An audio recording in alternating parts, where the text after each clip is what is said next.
100 দিন অতিক্রান্ত, একাধিক চ্যালেঞ্জ এবং সেই চ্যালেঞ্জগুলোকে ধীরে ধীরে ডাক করে করে করে বিজেপি সরকারের 100 দিন অতিক্রান্ত হয়ে গিয়েছে। নির্বাচন পূর্ববর্তী সময়ে একাধিক প্রতিশ্রুতি এবং সেই প্রতিশ্রুতিগুলিকে ধীরে ধীরে সফল করা বা সাফল্যের দিকে নিয়ে যাওয়ার আপ্রাণ চেষ্টা করে চলেছেন মুখ্যমন্ত্রী শুভেন্দু অধিকারী।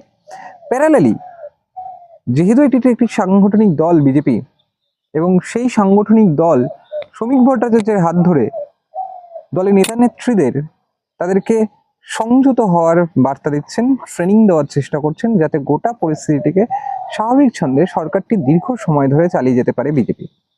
কিন্তু তার ফল কি খুব একটা বেশি এখনো পর্যন্ত জনসাধারণের কাছে উঠে এসেছে? সেটা একটা যেমন প্রশ্ন, তেমন এই 100 দিনে চ্যালেঞ্জগুলোই বা কি কি, কতটা এগিয়ে রাখছেন শুভেন্দু অধিকারীকে রাজ্যের মানুষ?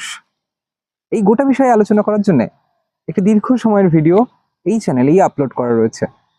অবশ্যই দেখে আসবেন, এবং পরবর্তী ভিডিও অর্থাৎ সেই পরবর্তী ভিডিওতে দেখা হবে আপনার সঙ্গে, সেই লম্বা ভিডিওতে। পাশে থাকার জন্য অনেক ধন্যবাদ। দেখা হচ্ছে লম্বা ভিডিওতে।